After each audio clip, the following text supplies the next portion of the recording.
So my name is Shannon Faseler, and I am from Austin, Texas, USA. And I am here at the Fish Factory Artist Residency because I wanted to be in Iceland. I felt that it was important and integral to my work to be in a place that is dramatic as far as the climate and the weather, and Iceland is that, absolutely. Fire and ice description does not disappoint. So in my research building up to my applications, I was looking at places with desaturated light spectrums during the winter, minimal contrast between sky and land, minimal contrast between water and land, a very sort of not harsh light. And I felt, one, that Iceland's light was very particular being this far north, and that in the winter it would be extra spectacular since the only light that you really get is a 2.5-hour sunrise followed immediately by a 2-hour sunset. So there's no intense light ever in the winter here. Now, I had some really specific expectations of what I wanted to do when I got here, and Iceland decided otherwise. For a variety of reasons, and I am open to that. So I originally intended to do a video. When I got here, there was not much snow and not a lot of ice, and that kind of messed with my plans. So I putzed around a little bit and made some drawings and settled on earlier this week on what was missing, what my expectations were and what was missing based on my expectations. And the two things that stuck out to me were the lack of ice and the lack of wildlife, animals of any kind, except for the lovely dogs that live here. So I started a series of drawings earlier this week that are fun studies, light, a little bit poignant and a little bit sad, and they have to do with the disappearing habitat for polar bears. So that is what I am currently working on, which is not at all what I was planning on working on.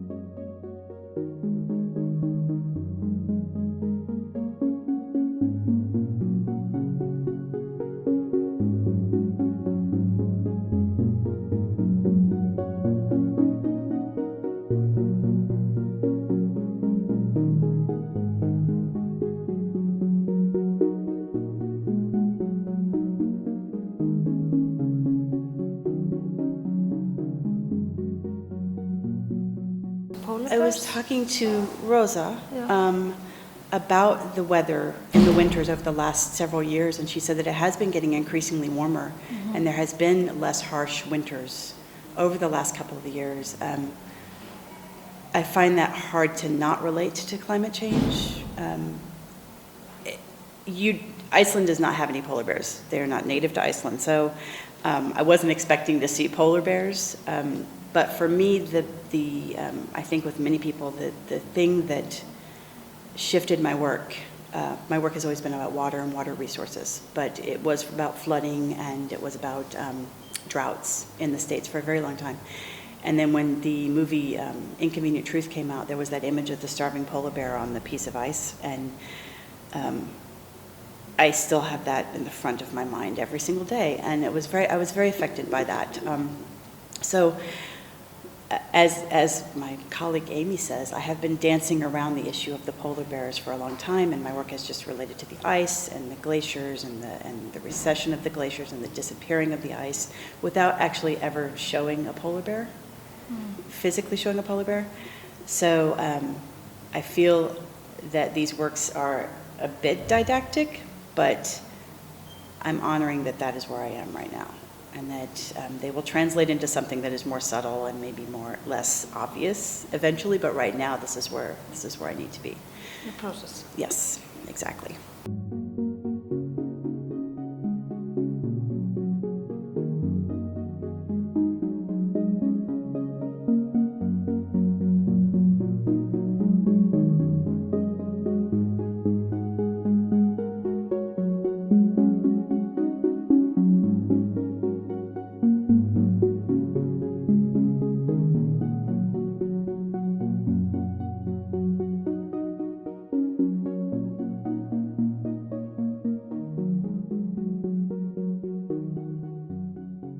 Okay, so when I first got here, I was just messing around with some drawings, and I have these sort of this catalog of iceberg images that I use.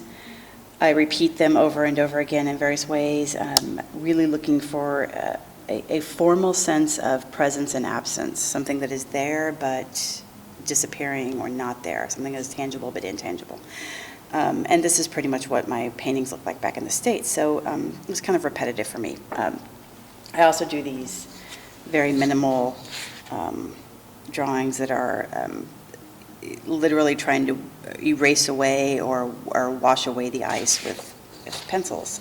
So I did these. This is pretty much to get me used to just working in a new space and just something that's very repetitive.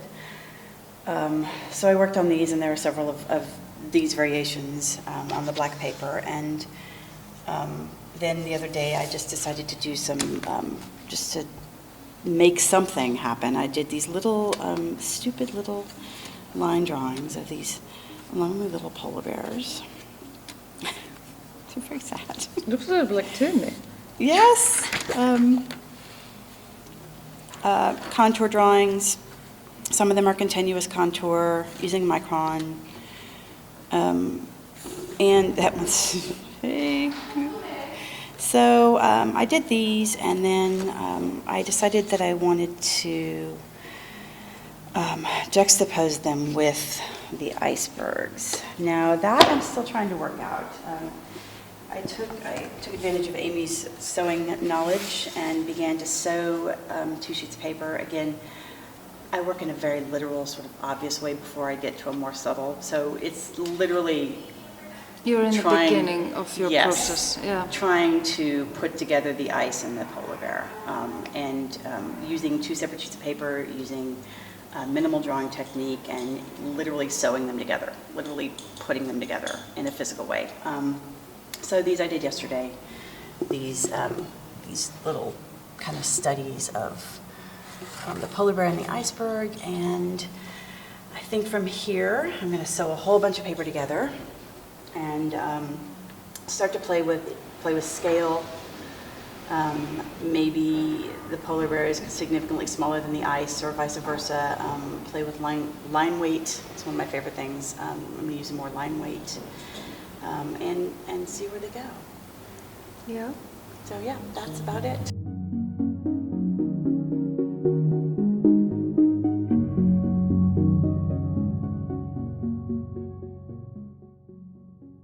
So I am not a photographer.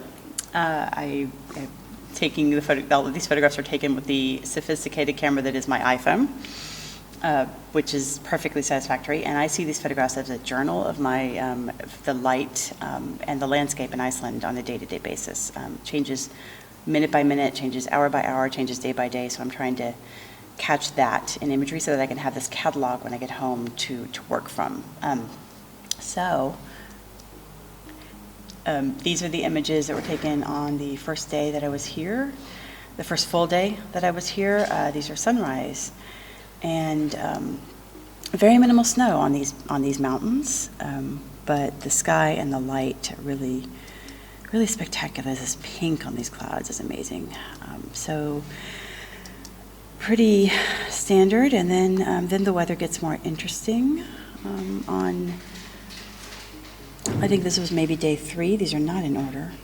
And some of these are taken from the house, and some of them are taken from the factory, and some of them are taken outside. But what I'm interested in is this literally obscuring of the landscape through the weather, and the very minimal feeling to these photographs. My work always wants to be minimalist.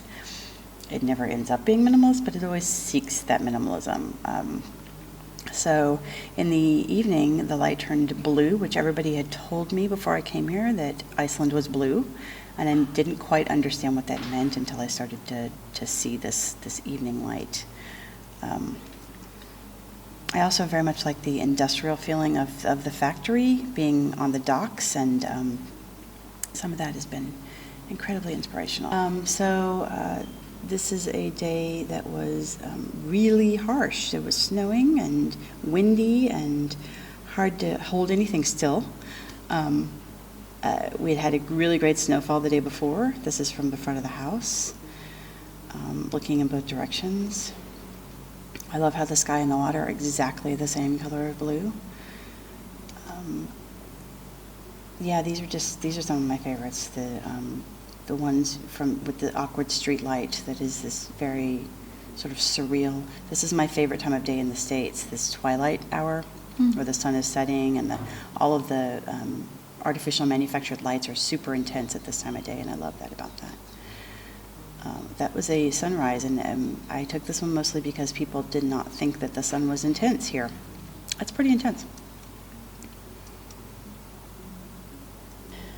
Something else that was really appealing to me was the colors. All the buildings are different colors, and I think that's really fantastic. I found that traveling in Europe, they do that a lot in Europe too, blues and pinks and reds and oranges, and I think it was really beautiful. The contrast between the industrial equipment and the mountains in the background.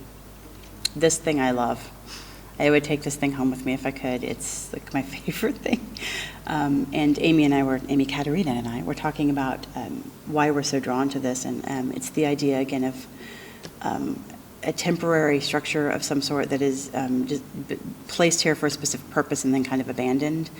And again, thinking about climate change and how we treat our planet, it's very relevant that you would see these relics of the past, uses of these things, and they're just kind of sitting here now, kind of obstructing the beautiful landscape in this way. Also, I like green. Yeah. It's a nice one. Yeah, I do like that one. I got a boat.